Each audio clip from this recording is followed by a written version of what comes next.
Salut tout le monde, j'espère que vous allez bien. On se retrouve aujourd'hui pour le débrief du match du FC Barcelone en Champions League face au Stade Brestois. Victoire des Catalans 3-0 dans un match totalement maîtrisé de la part des hommes d'Hansi Flick pour le compte de la cinquième journée de Champions League 2024-2025. Avant de commencer ce débrief, merci à tous ceux qui prendront quelques secondes pour vous abonner, liker, partager et mettre un petit commentaire en dessous de cette vidéo. Dites-moi selon vous qui a été l'homme du match, qui a été bon, pas bon, votre avis sur le match, peut-être d'autres avis aussi. Je vous lis en commentaire tranquillement. On est parti donc pour ce débrief, donc dans un match, comme je l'ai dit, totalement maîtrisé de la part des hommes d'Hansi Flick. On n'a pas vraiment été mis en danger par les joueurs de Brest.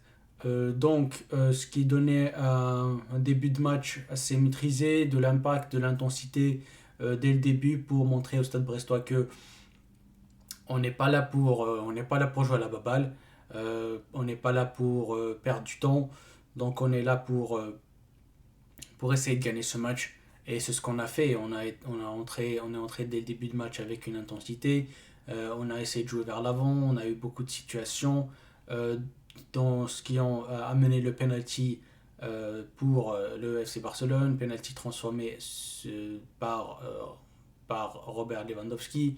Robert Lewandowski d'ailleurs qui a marqué son centième but par l'intermédiaire de ce penalty. Donc il a marqué son centième but en Champions League.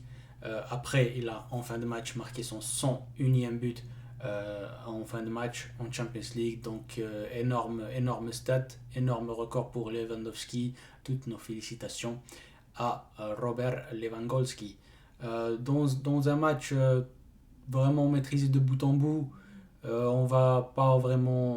pas vraiment la nécessité de revenir sur des cas individuels, donc on va revenir vraiment sur la globalité. La défense a été solide, elle a fait du bon taf. Martinez a fait sur la lancée de ce qu'il fait depuis le début de la saison, donc il est bon. Koubarsi a été meilleur aujourd'hui que lors du match face au Celta. Iñaki Peña je l'ai trouvé un petit peu inquiétant lors de ses sorties, mais aussi lors de son hésitation à sortir des fois. La majorité des occasions où il a hésité, le joueur de Brest a été hors jeu, donc il n'y a pas eu vraiment de conséquences. Mais quand même, cette hésitation à sortir, je l'ai vu aussi lors du match face à l'Étoile Rouge, notamment lors du but encaissé, le premier but encaissé face à l'Étoile Rouge, si vous vous rappelez. Et il a hésité à sortir aussi, et voilà, ça a coûté le but. Là aussi, il a hésité à sortir, à plusieurs reprises d'ailleurs. Voilà, il fait des pas en avant, et puis il recule, après il refait des erreurs de refaire des pas en avant pour ressortir, après il repart dans ses cages. Donc aujourd'hui, inquiétant dans ce sens-là, mais en gros, il a fait le taf. Sur le peu d'occasions où le Stade Brestois s'est approché de sa surface, il a été plutôt bon. La défense centrale, comme j'ai dit, très bonne. Les latéraux, Koundé a fait un très bon match aujourd'hui. Pas vraiment mis en danger défensivement, donc il en a profité pour être présent offensivement. Il a essayé de combiner avec Rafinha qui était sur son côté aujourd'hui. Donc ça a été bon, et ils ont combiné. Et il a apporté du danger, notamment grâce à ses centres et son apport offensif. Gérard Martin, j'ai trouvé meilleur que lors du match face au Celta. Franchement, on ne peut pas faire pire que ce qu'il a fait face au Celta, donc il n'y a eu que du mieux. C'était pas le match de sa carrière, mais voilà, il a eu du bon. Et je l'ai trouvé un petit peu plus serein défensivement, même il commet encore quelques erreurs. Mais bon, voilà, aujourd'hui, le Stade Brestois nous a pas vraiment mis en danger, donc on n'a pas eu vraiment voilà, un Gérard Martin frieux où voilà, il a essayé de combiner offensivement avec ce Fermin Lopez qui était sur son côté, et des fois aussi Daniel Olmo. Bon match, on va dire bon match de Gérard Martin. Je suis toujours pas du tout dans le bus, dans le train ou dans ce que vous voulez, ce qui concerne Gérard Martin. Milieu de terrain, double pivot, comme d'habitude, Casado Pedri. Casado Pedri a été très bon aujourd'hui, ils ont été très bons. Dominé la récupération de balles dès la perte de balles, des relances assez précises, du jeu vers l'avant, des transitions rapides, tout ce qu'on demande de Casado et Pedri. Pedri d'ailleurs qui a fait un match exceptionnel aujourd'hui, mille fois meilleur que celui qu'il a fait face au Celta. Et pour moi, il y a vraiment une grande différence entre un Pedri qui joue numéro 10 et un Pedri qui joue numéro 8. Vraiment, il y a une grosse différence dans les deux positions. Et comme c'est beaucoup d'entre vous qui le pensent, Pedri est beaucoup plus important et largement meilleur quand il joue dans une position de numéro 8. Donc, très bon match de Pedri. Dani Olmo a fait un très bon match lui aussi. Il a été disponible, il a joué des fois numéro 10, des fois sur le côté. Il a été assez libre sur son déplacement aujourd'hui, ce qui lui a permis d'apporter du danger tout au long du match, du côté gauche, du côté droit, au milieu, au centre, derrière l'attaquant. Il a marqué le deuxième but d'ailleurs. Très content pour Dani Olmo. Bon match.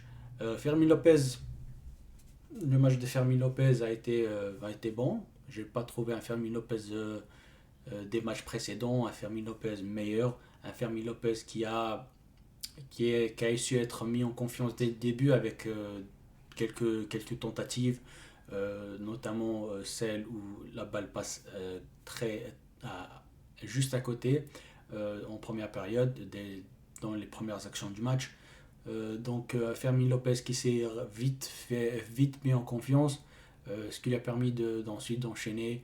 Et il a toujours ces quelques petits déchets, mais bon, on ne va pas lui en vouloir. Ça fait partie de son jeu aussi. Je pense que c'est un joueur qui se donne et qui essaie de jouer assez vite vers l'avant. Donc ce qui lui porte à défaut des fois, où il a beaucoup de gâchis. Rafinha, encore une fois, pour moi, l'homme du match. Il a été présent sur tous les bons coups. Et aussi défensivement aussi, il a apporté, il est revenu défendre, il est revenu aider Jules Koundé quand Jules Koundé avait besoin d'aide.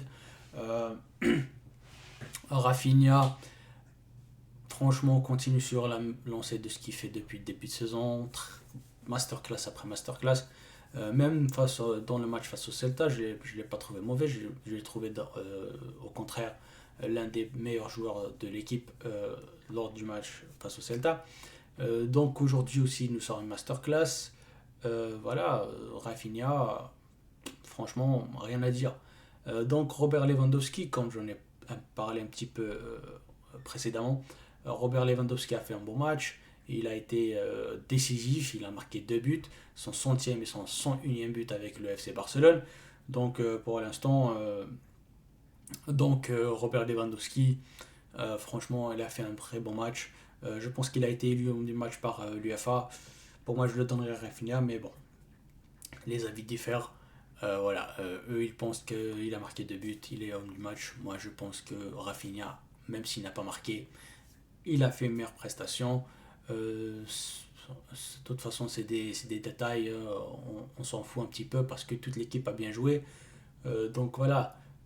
Prochain match pour le FC Barcelone, ce sera face à Las Palmas dans le cadre de la 14e journée du championnat, si je ne me trompe pas.